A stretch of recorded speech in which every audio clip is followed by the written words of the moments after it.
Hey everyone, Rob from Southgate Media Group here. Before we get started with this podcast, we have a quick message. If this is your first time checking out the show, we love that you found us and we really hope you enjoy it. What we have to say is for the subscribers. If you enjoy our shows, would you please donate to help keep these going?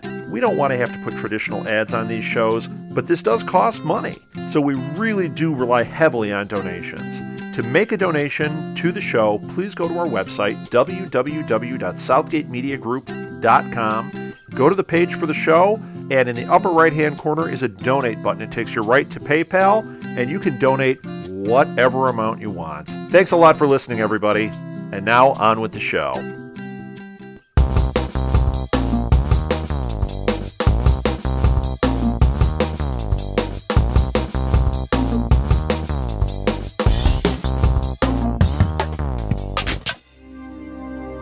Hello and welcome to the Nuff Said podcast. I'm your host today, Cherubic Charlie Esser, and with me is... Juggling Jonathan. Juggling Jonathan. Great to have you, Jonathan. Jack and Rob and Alil are off this week, but so are the Agents of S.H.I.E.L.D. So Jonathan and I are going to fill the gap, as it were. One thing to start off with, we wanted to discuss some more of the news, because the news is coming fast and furious from Marvel right now. One thing that has jumped right out at me as the super connectivity blogger is the news that Loki and Heimdall will be in Avengers: Age of Ultron. Now, this gets me a Twitter, of course, because as fans of the super connectivity blog know, I am quite enamored of the theory that Loki is central to the ongoing MCU storyline, specifically building towards Infinity War, and to have him in here again, although obviously it could just be, oh, this ties into Ragnarok, it gets me excited. It gets me very excited to know that Tom Hiddleston is here, even in just a small way, and that this is going to be, that Loki is going to be a part of this story as well. And having Heimdall there is interesting too, because of course, one of the central planks of my theory is that, Heimdall can't see Loki, and if this is going to be a reveal of Loki, having Heimdall finally be able to see him and say, I see everything and I know what you've been up to, Loki, is a pretty cool thing. What do you think, Jonathan? As far as Loki goes, he's like a fan favorite. He's one of our favorite villains in the last 10 years or so as far as comic book movies. I think it's definitely smart for him to be in Age of Ultron. We can see, just from the trailer, a lot is going on. I think, Loki, he always has another agenda, but hopefully, I'm not really quite sure how the situation will be, but, does he somehow end up on Earth and he's kind of like, Yeah. we have to remember that the item of empowerment that gives us Scarlet Witch and Quicksilver is Loki's staff. And based on what we saw from the trailer for the Infinity War, because they did give us an Infinity War trailer recently, that does seem to be the Mind Stone, because they were showing us the stones, and that was one of the stones that was shown to us. So I think, the fact that we are leading into that the next set of Avengers stories is going to be the Infinity War after this, and an Infinity Stone is at least partially playing a part in this story. It tells me that what Loki had there was important, and whether or not we're going to find out that Loki was being playing a long game, or if Loki's as confused as everyone else as to how he wound up with an Infinity Gem without even realizing it, we'll find out. But from my perspective, it looks pretty good for the theory there to have Loki there. And again, as I say, especially with Heimdall being in that scene as well. Yeah, I agree. Even just a little Loki will be great. Yes. I think this movie seems to be jam-packed. I think, since Loki was the key figure in the last one, I think it, makes sense to even have him a little bit in the next one. Yes. I mean, I'm not quite sure how they're going to connect because, last time we saw him, he was imitating Jotunheim, right? Odin. Odin. Yes, he was sitting on the throne of Asgard, which again, as I say, means that Loki's the one who sends the ether to the Collector. Loki's the one who spares Lorelei and the Agents of Shield. Loki is the one pulling the strings in Asgard right now. So it stands to reason that Loki's plotting something, because it shows me that Loki's not just content to sit on the throne. I think that's what we can take from this. Is Loki is not playing for one throne. Because if he was, he wouldn't. First off, he probably would have kept the ether in the throne room, because why not? Why give away something so powerful? And so having him come back tells me that there is going to be something, and if it is him getting hoisted by his own petard and some kind of reveal being made of what his plans have been so far, that's interesting too. Yeah, I but agree. that is there is just to me that tells me that this is going to be so much more exciting, and it's going to lead from this, at the very least, Avengers: Age of Ultron is going to hit right into Thor Ragnarok, which is obviously going to be another fight that we're going to be seeing, obviously. Now, when they're dealing with Ragnarok, it's always, it's interesting because I had done a superconductivity blog posting not too long ago, basically asking this question about how Marvel can connect certain ideas of Norse mythology into their Marvel universe. I'd love to hear your thoughts on this, because it's kind of an out there theory, and the theory is, because in my way of breaking it down, we've got 4 of the 6 stones where we know where they are, and we can guess that Thanos probably still has 1 stone somewhere, which means that there's 1 stone left. And thinking about what stone that might be, the idea came to me that the stone that might have been missing, or that the last stone that we're going to need before we go into Infinity War, and the stone that could be revealed in Thor Ragnarok, is the Time Stone. Because my theory, for those who don't know, in Norse legend, Odin trades his eye to the Norns to gain knowledge of the future. Because, it's only with knowledge of the future can he avoid Ragnarok. And so my idea is, this crazy idea I have, is that what we're going to find in Ragnarok is that the last stone, the missing stone, the Time Stone, is going to be hidden behind Odin's eye patch, which is how I think Loki's story gets revealed, or possibly at the end of Age of Ultron that gets revealed, and that leads into Ragnarok, because now they've got to find what happened to Odin to get that last stone to see the future. Wow.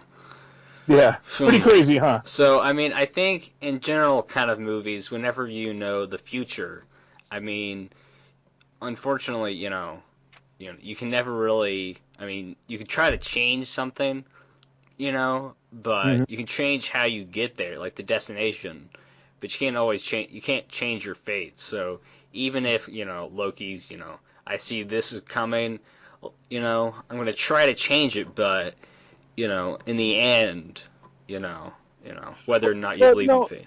If you go into what Marvel Comics has said about Loki, because Loki's story in the comics, it's a very that apparently what they decided was that Loki's whole motivation is, and of course, as fans of both the comics and Norse mythology Loki is sort of he sets things in motion that trigger Ragnarok.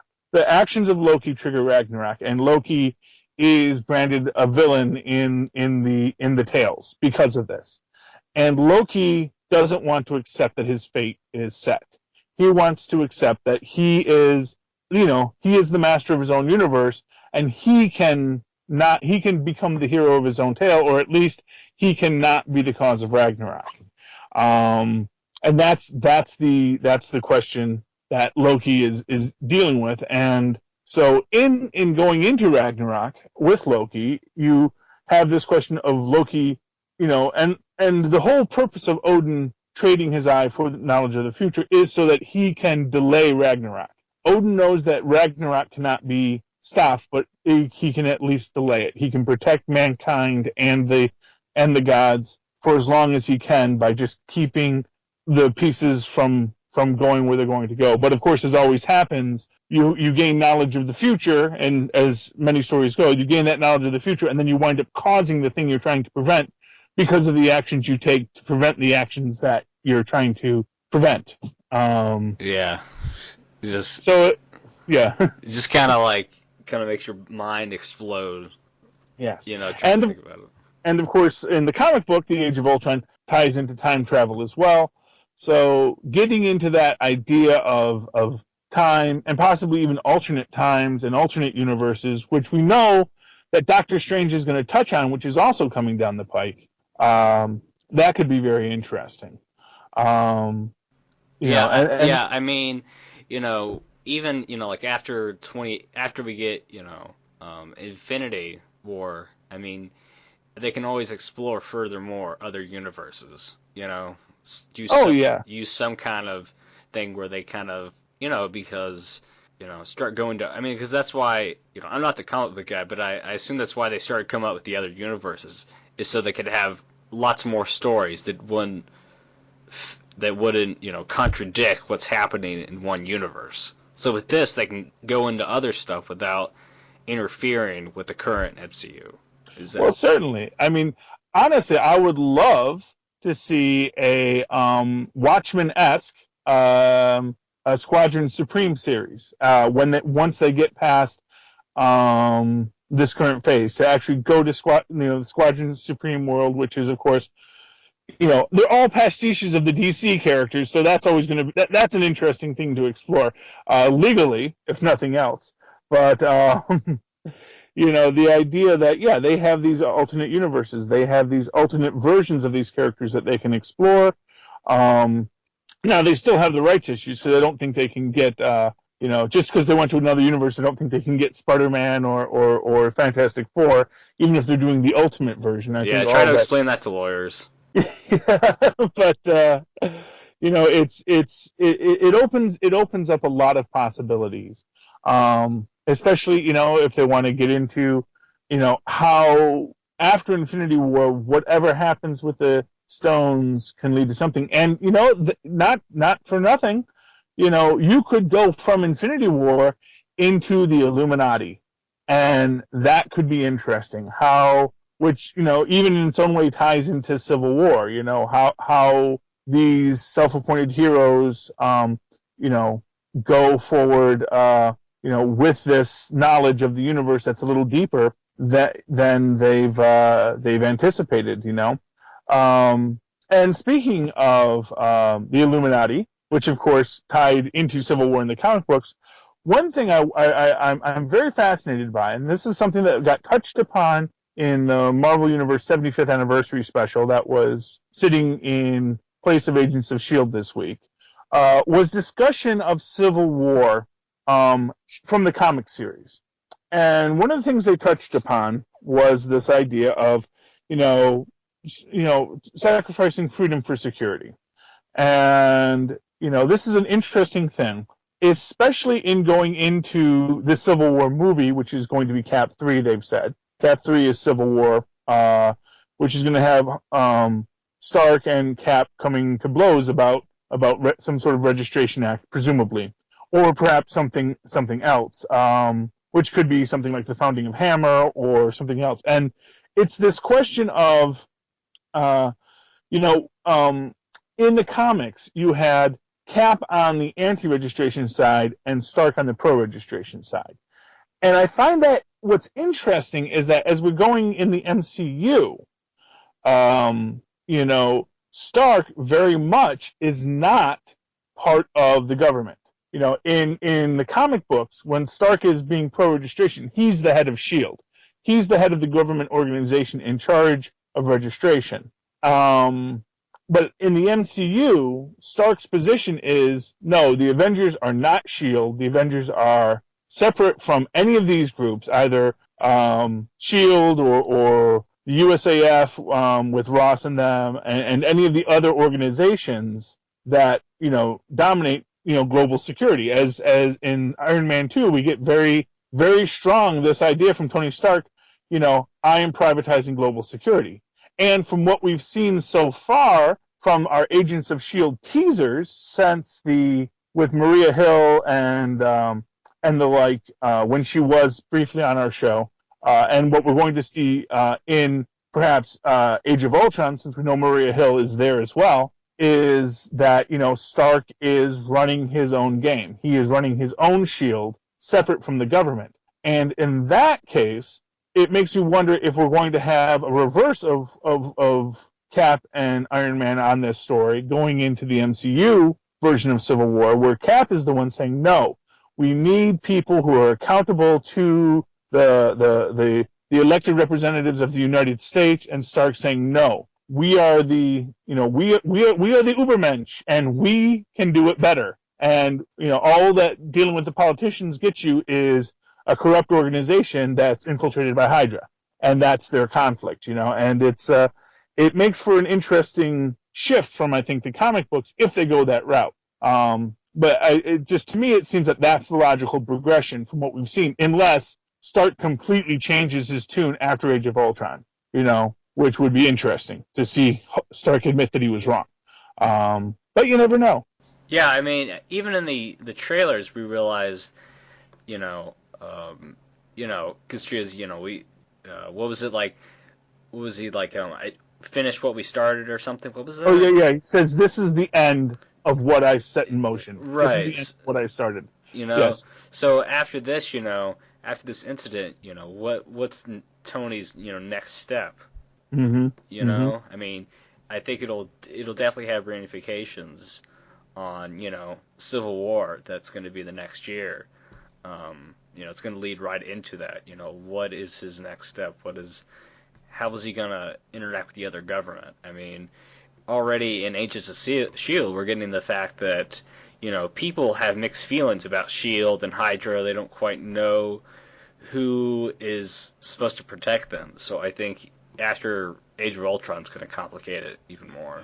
Well, absolutely, and I think, and I've always felt that's very intentional. I've always felt that, from the very start of Agents of S.H.I.E.L.D., which I always felt that was the clue for us about about the Hydra infiltration, is that from the very start, even though they're the good guys, we see them engaging in torture. We see them in engaging in holding people without trial. We know that this is all stuff that's going on, and they always present it as, well, we're the good guys and we're doing this for the safety of the world. But what differentiates a good guy from a bad guy is accountability. And the less accountable people are, the more likely it is that they're going to get infiltrated. And that was always the problem with S.H.I.E.L.D. And now I guess what the question you can come to in this is, who is more accountable? So a government agency like S.H.I.E.L.D., or who is theoretically beholden to the people, but maybe is skirting the laws, especially because they are the lawmakers, or agency like whatever Tony Stark is putting together, his privatized global initiative for global security, who arguably could be taken down by the government if he gets out of line. And that's that dichotomy of, who watches the watchman? Does the government put their hand on the tiller guiding the watchman, or is it going to be the government through some sort of regulatory thing? Because I mean, that's the thing. We could see at the end of Age of Ultron, we could see a bankrupt Tony Stark, which might be interesting. Stark Industries goes bankrupt, he loses everything, and that is why he has to come back, which of course was something that had gone on in Civil War in Siege, or not Siege, in Dark Reign, where after because he basically signed over all his assets to S.H.I.E.L.D. to make S.H.I.E.L.D. his own, and then after Dark Reign, he loses everything, and it's stuff he has to rebuild from the start. which can be a nice place to see Tony going into Infinity War. Is I mean, in fact, I think that might be what we're looking at. We're looking at all of the heroes maybe getting torn down in a way. So at the end of Civil War, or at the end of Avengers: Age of Ultron, maybe we're going to see Thor broken and Iron Man broken and the Hulk broken. Everyone's sort of scattered, and then in Civil War you get the conflict between Cap and Iron Man, and then in Ragnarok you're going to see Thor losing his way, perhaps even becoming unworthy in some way. I don't know. We'll see what happens, and maybe we'll get Beta Ray Bill. Maybe Beta Ray Bill will pick up the hammer, and then. Although I have to say, the most interesting part of the Avengers trailer was Captain America almost moving the hammer. Yeah, I like that reaction. Yes, and Thor, I think it would have been better if he could have lifted it. And I hope against hope that we get that somewhere in the scene, that somewhere in it, Cap lifts the hammer, because to me that is just really iconic for the Avengers. Is the few times that Cap has done that, it's always a great scene with him with the shield and the hammer, and heading into and leading the Avengers into battle. That I think it will be great. And so I hope that is what that hints to, is that we are going to see Cap really in that scene. Thor will get the hammer back, I'm sure, but it will be great to see Cap wield that. And of course, for what it's worth, there is that very strange scene in the first Avengers film where we see, just after Thor gets knocked out of the helicarrier, he goes to he's walking in the field and he sees the hammer, and we see this weird bit of hesitation. And some people said, well, is he unable to lift the hammer for a minute? Is he afraid he can't lift the hammer? Because he doesn't call the hammer to his hand. He bends down and he picks it up. And what exactly happened there is one of these questions that, we're not quite sure if that's something that was just thrown into the scene, or was an actor's choice, or if that's maybe something completely intentional. Wow. Yeah. So much going on. Yeah, there is so much going on. Yeah, I like how. I mean, just like I like how after Avengers, we saw at the end of like everyone going off to their respective places, and Agent Fury says they'll whenever we need them, they'll come back together. They'll come back together whenever we need them. Yeah. So, and I think, when Ultron, returns, that's when they'll need, that's when they'll eventually have to go into action. Yes. And for what it's worth, 2 films later, they don't come together. Because you get through Thor: The Dark World and Captain America, The Winter Soldier, and no extra Avengers. They're off doing their own thing still, obviously. But just a funny thing based on that line, that when we need them, they'll come together. But then I guess Fury could say, well, we didn't really need them together yet, because Dark Elves invading the universe to destroy all things. That's really more a Thor problem. He can handle that. We don't need a Hulk in there. Right. Yes. Anyway, moving on to other things that are out there. One thing among news breaking today. This just in. And again, from our 75th anniversary special, we got a great clip from Agent Carter featuring her and Howard Stark. We're getting a little bit of the plot in there, where it seems that someone has stolen a bunch of Howard Stark's designs and weapons and is selling them to the highest bidder. And Stark's being blamed for this. And Stark's heading out somewhere and asking Peggy to track down the stuff that's in the U.S. and finding the fences who are selling this merchandise. And that's a pretty interesting setup. We get to meet Edwin Jarvis for the first time, and I'm very interested to see how Jarvis plays out. Because there's a lot of different ways they can play Jarvis. They can play him very, very stodgy, as he is, as an English butler.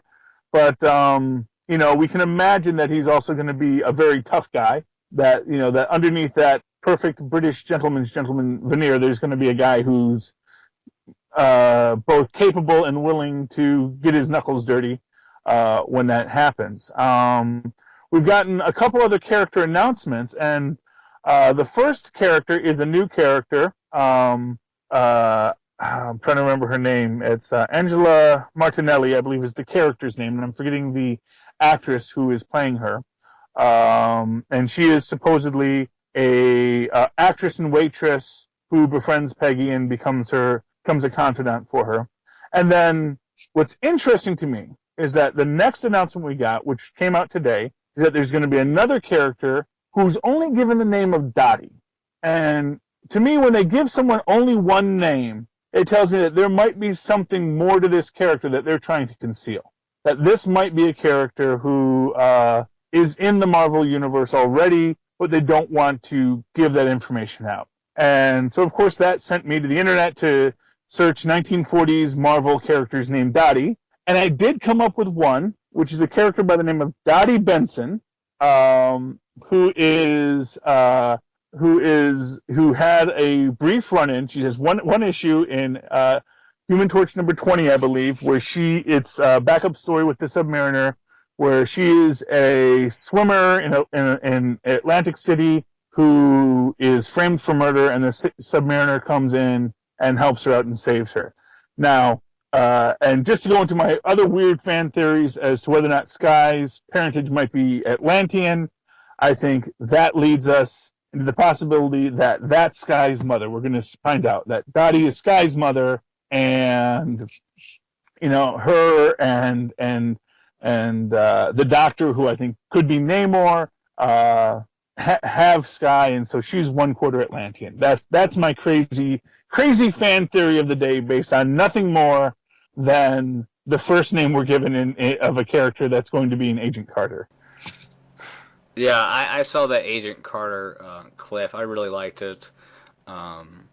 Setting up more conflict between Peggy and Howard, and the next step of creating, because Shield is already, they just have started Shield and everything that's going on there. We see currently Shield is having a lot of conflict with the government, and even back then, just starting up, I'm sure we're going to see lots of different conflicts with the government then.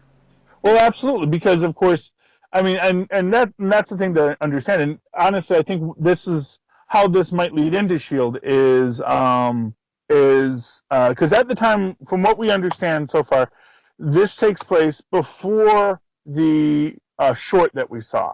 That the short of Peggy Carter getting the Zodiac formula. That this is a prequel to that short, and because at the end of that, Shield is being formed. So this is probably what inspires Howard Stark to move to bring about Shield, because obviously, if people are stealing his secrets and people are experimenting with things that they should not be dealing with, that could very easily say, hey, we need to have a Shield. We need Shield. Shield needs to come into existence, and I'm the only one who I'm going to trust to run it. Me and Dum Dum and the other Howlers that we're going to be seeing in this episode, in these series. That I think that's how that forms in. I think we're going to get that the impetus for how we got to Shield. Now, what I always wonder in that is if we're going to get some hints as to the order of the Shield and Howard Stark being a member of that. Because it does seem that the Order of the Shield is something that's still out there in Marvel. It did feature into the original Sin storyline. So, and of course, as I've said, that's that first line that we get about Shield was that someone really wanted their initials to spell Shield. Right. Back in the first episode, and to me that says that that's an Easter egg for someone.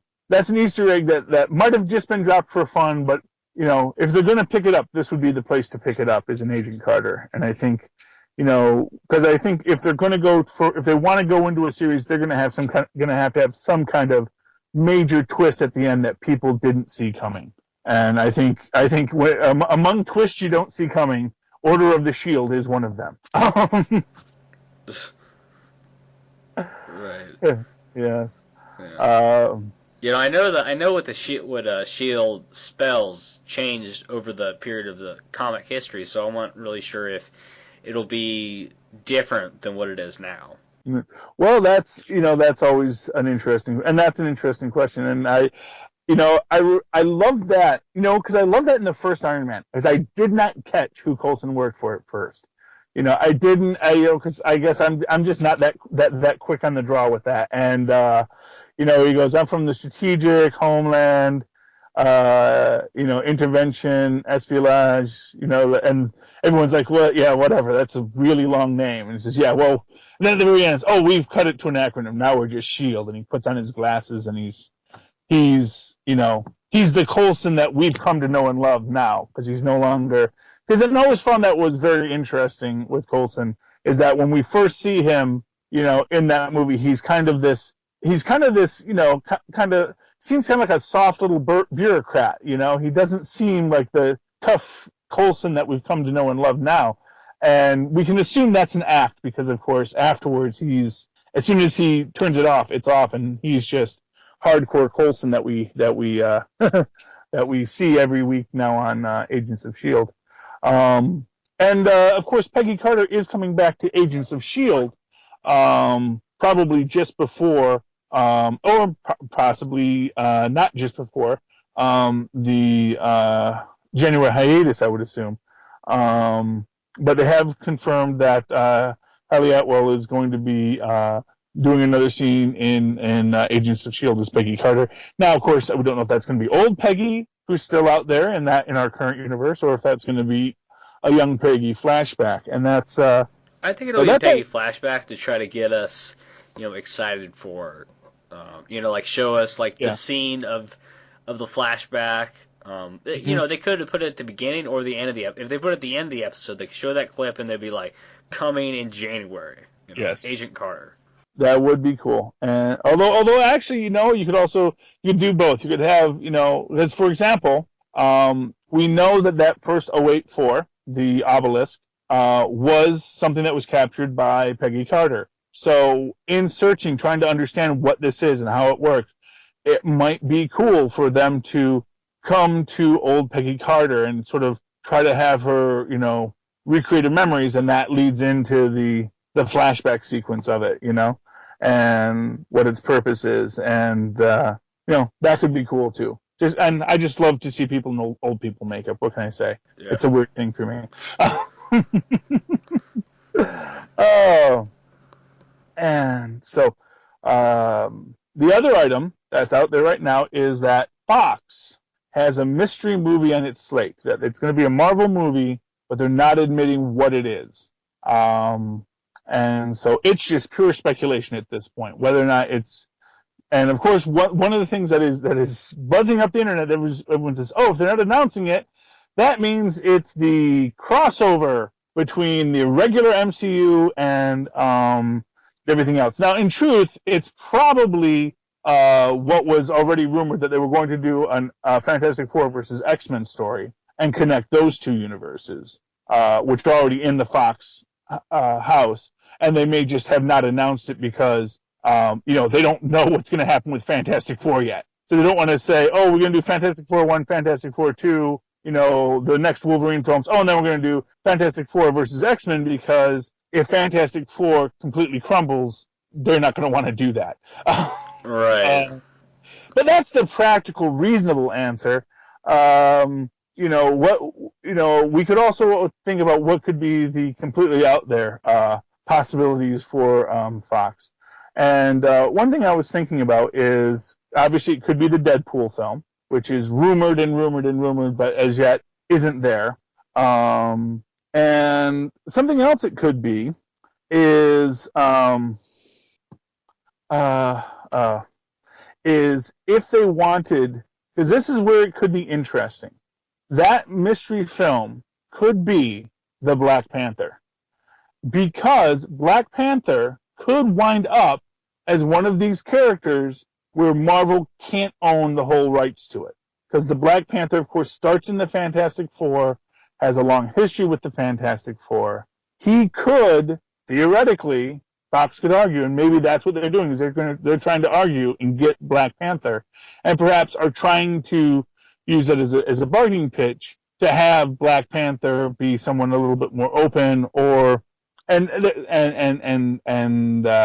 that's my out there theory for what it could be. So, If you really, I mean, because we know that Scarlet Witch and Quicksilver belong to both, but we're thinking that maybe there was, a few other characters out there, that they haven't revealed to us, but that they actually are both places. Yes, and Marvel actually has said there are a few characters, because this was a whole question about the Skrulls. Because of course we can say, well, the Kree are definitely in the Avengers universe, but the Skrulls, are they in the Marvel? Are they in the Fantastic Four universe? Oh yeah, so Marvel has said there are several characters who fall into this, and they didn't say who they are, because obviously Marvel probably knows who they could be and doesn't want to sort of tell Fox who are in these gray areas, because that's something for the lawyers to decide later. In addition to in addition to Black Panther, you also have the possibility of Namor. Now, Namor predates the Fantastic Four, but his modern appearance and much of his modern story are all tied to the Fantastic Four, especially in the love triangle between Susan Storm and Reed Richards and Namor. Interestingly enough, in later Marvel Knights, it was revealed also that there was a possible love triangle between T'Challa, Susan Storm, and Reed Richards as well, upon their first visit to Wakanda, but that's a whole other thing. Nothing ever happened with any of these, but back before Reed, nailed her down, she was quite the belle of the ball among the powerful in the Marvel Universe, apparently. So that's another character. So you have Namor that could possibly fall into this area. You have the Black Panther who could fall into this area. You have, interestingly, there's an argument for the second Spider-Woman, who is, of course, who is tied to Freedom Force, which was Mystique's superhero agency for the government when she was working for the U.S. government, and was sort of the reformed Brotherhood of Evil Mutants, working under Guy Ritchie, and they were sort of serving the government, but they were also bad guys against the X-Men and whatnot. So there's a possibility that there's a Spider character that Fox could own, who falls into this area. Because, I mean, this is the real problem with the split Marvel rights, is that at the end of the day, if they really get into the weeds on all of this stuff, you find yourself asking, well, where does one set of rights begin and where does one set of rights end? And I think, not for nothing, I'm sure Disney has very good lawyers working on all of this all the time. And I can very much imagine them, perhaps even, testing waters with these things. As I often, I've said, with the inclusion of the artificial man in the first Cap, that was in many ways a shot over Fox's bow to say, don't try to claim, the 1940s Human Torch, that's ours. We're not going to use him in this film, but Jim Hammond is still our character to use. And in that case, Marvel was very explicit that they felt they owned the rights to Jim Hammond outright. But exactly what other characters you can move in and out of people's lives, it can get very interesting, And one of the things that I've been thinking, which is that one thing that's missing in the Marvel universe, in the MCU, is of course a Doctor Doom.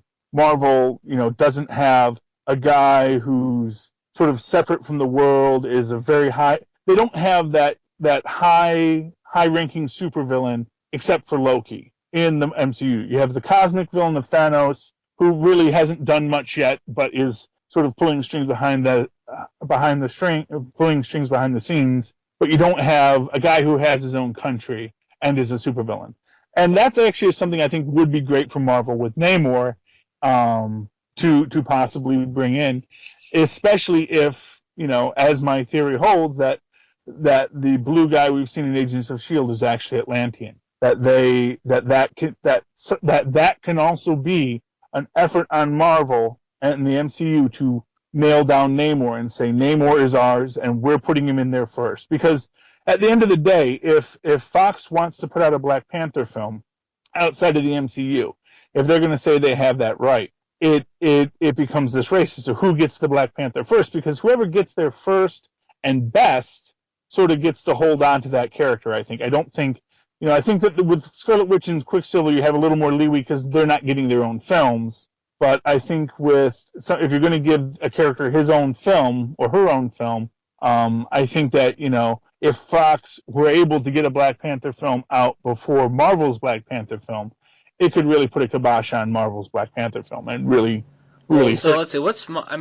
What's Fox's slate so far? I mean, they don't have a huge slate. I mean, they have 2016 for X-Men Apocalypse, and then 2017 for the next Wolverine film. Yeah. So I don't recall exactly when the next Black Panther film gets in there, but it opens up some issues there if that's where they were going for. Okay, and like it's I said, November 3rd, 2017 is when Black Panther. Okay, so then that would really hurt Fox then if they were doing a Black Panther film if they're not going to put it out till 2018. So, or was that? Yeah, I'm trying to think. But we're thinking we're going to see. But most people think we're going to see Black Panther in Civil War, right? That's what I hear. Well, yeah. I mean, I think that's very possible. I mean, I think you might see Black Panther, assuming that the end credits scene isn't this Loki, Heimdall, Thor scene. Assuming that that's not the end credits scene, I would say you'd see Black Panther at the end of Age of Ultron. I actually think that is where, there are probably going to be rumors and hints about him throughout it, or some kind of reference to Wakanda or something like that, or vibranium somewhere, and because I assume we're going to we're going to go to Wakanda because that's how Ultron's going to get his vibranium. Well, we don't know if Ultron's going to be made of... Of course, Ultron's not made of vibranium, he's made of adamantium, and adamantium doesn't exist in the MCU. They're using vibranium as a substitute for adamantium. So we don't know if he's necessarily going to be made out of vibranium in this film, or if he's just going to be, titanium steel or something like that, and they're just going to do, instead of him being indestructible, just have him be constantly replicating. I think that seems like a much more practical aspect of it. I mean, because to break Captain America's shield, I mean, I assume that was Ultron, and to do that, wouldn't you have to be, maybe that strong? Well, yeah. Well, you'd have to be that strong, but it's possible that the Hulk could do it.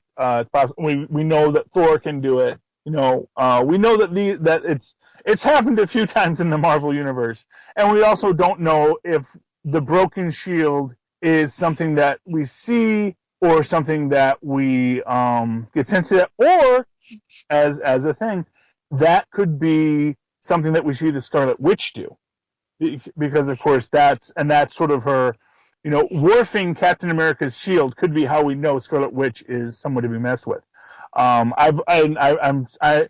My theory on Scarlet Witch in this movie is that there's going to be, a couple key scenes that are going to make us frightened of her. And the first scene and one scene is going to be de-hulking the Hulk. I think she undoes his miracleness, sort of pulls it right out of him, and that's why we see Banner just sort of limping around and afraid the whole time, that we've seen in the movie, except when he's fighting Iron Man. And then I think possibly breaking the shield. And then, of course, and I still hold this, I think that the last action that defeats Ultron is she's going to waken up hundreds of other superhumans in the MCU. And I think that's going to be how they defeat Ultron, is just turning a bunch of people throughout the world into superhumans in the same way she was. Because her hex power, alters probabilities, and if she can get access to the Mind Stone, which is going to be in this film somehow, because we know that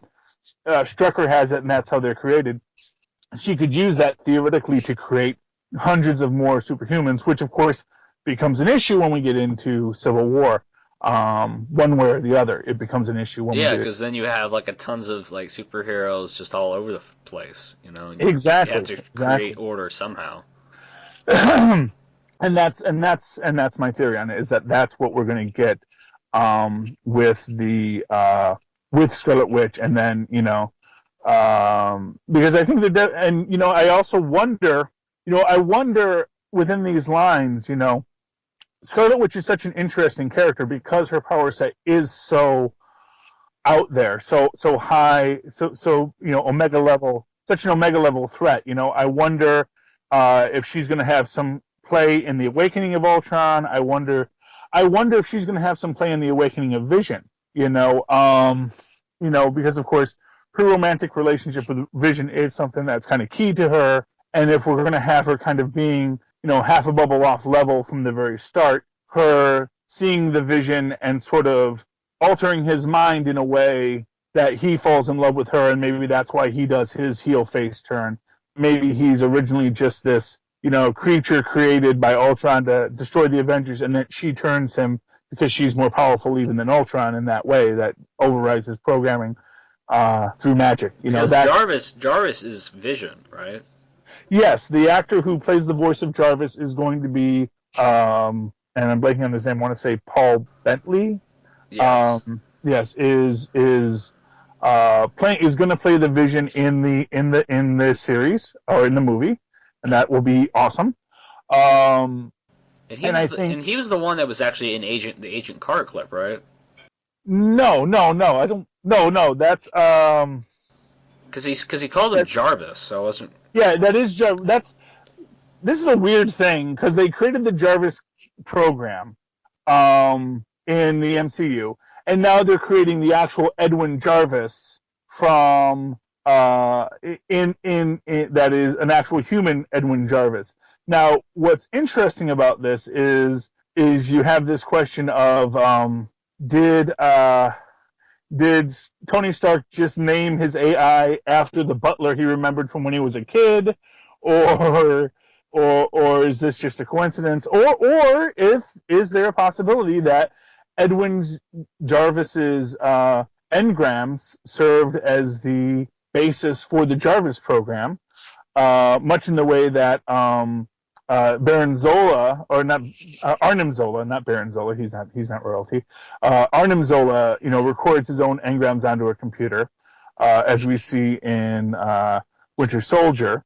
Now the downside to this is that we don't get to have a Wonder Man storyline, although maybe that comes into it somewhere as well. Maybe well, who knows? Who knows? Who knows what we're going to get here? And that's what's kind of interesting about this, because I do think, based on what we're getting right now, that there's a lot hidden in this story that we're not even thinking about yet. And at least that's my guess for it. I could be wrong, but that's my guess for it. Yeah. So I do think that's about everything we wanted to cover today. Can you think of anything else to go over, John? No, I think that's it. I mean, a lot of stuff coming. I'm definitely Yeah, looking forward to, hopefully. I mean, I think the Benedict Cumberbatch as Doctor Strange. It hasn't been confirmed by Disney Marvel, but I think I think it's all but confirmed. I mean, yeah. Well, that's what they were saying about Joaquin Phoenix, as well, or Joaquin Phoenix. that's Um, true. you know, honestly, I'm gonna, if I had my druthers, if I was gonna cast Doctor Strange, my actual like left field casting for it would have been oh goodness, I'm blanking on his name, Neil Patrick Harris. Mm. Which is so against type, I know, but to me, that's sort of what I think Marvel could really use there. A guy that can be light comedy, a guy that can play a know-it-all jackass, family show, a know-it-all jerk, um, and a guy who could have a nice redemptive arc, because I do think Neil Patrick Harris actually is a really decent actor. Yeah, I mean, I saw him in Gone Girl. It was wow. His performance is so radically different than How I Met Your Mother. Oh, well, yeah, well, because he's an actor, and it turns out you can do that. You can be someone radically different. And I think in that way, when you think about, and this is sort of because this was what got me into thinking about Doctor Strange, because of course we hear about Doctor Strange in Winter Soldier. Now I'm thinking that that's because Doctor Strange is a noted neurosurgeon, probably working with mind body superhuman connections at that time. That's why he's dangerous. I don't think he's Sorcerer Supreme yet, because if he was Sorcerer Supreme, first off, I don't think Hydra would know who he was, and second off, I'm sure Cap wouldn't know why they were mentioning him. Like, oh, this guy, Doctor Strange. Like, why that name would even come up as a guy to list to Captain America wouldn't make sense if he's already Sorcerer Supreme. It's only an interesting name if he's a guy that people would have heard of in the mainstream. And so if you go into that perspective, and he's a relatively young guy, then he had to have been, he had to have been a Doogie Howser. He had to have been some brilliant guy who moved so fast in this field to establish himself into being this brilliant neurosurgeon. And then from being that brilliant neurosurgeon, he eventually becomes Doctor Strange after an accident, which who knows, maybe Hydra had a hand in. You don't know. You don't know in that situation. But he becomes that brilliant neurosurgeon, loses it all, then has to sort of go through what he's gone through to become Doctor Strange. And we'll get all that in flashbacks because it's a few years down. But it's entirely possible that, as my theory, the whole time I'm watching that chase scene with Nick Fury and they're knocking all these cars, I'm thinking, man, I'm wondering if Doctor Strange is in one of those cars. And that's going to be a flashback later that, he was just driving to work that day and bam, Nick Fury just railroads him, and that's how he gets his brain damage that causes his whole life to unravel. That was my thing. And so to me, and that's where I would get Neil Patrick Harris as Doctor Strange, because I think he covers that whole panoply. He can be the douchey doctor. He can be the brilliant guy. He can be the nice guy. He can be all these different things as Doctor Strange evolves. And, of course, he can bring comedy into the role. And, I think we all know that that's what sells Iron Man, is that Robert Downey Jr. has such a perfect comic timing. Even when he's being dramatic, he has such perfect comic timing that he presents the character in just that perfect way. And I think that getting a guy who has a background in that kind of comedic timing talk and patter would really be a great thing to have for Doctor Strange. But that's just my fantasy casting. I don't know. Yeah, agreed. Okay. So that has been the Enough Said More Marvel News and Speculation podcast. I have been your host. I think I was Charming Charlie Esser. I've been your host, Charming Charlie Esser, with Juggling Jonathan. And thank you for listening. And we'll see you again next week. See ya.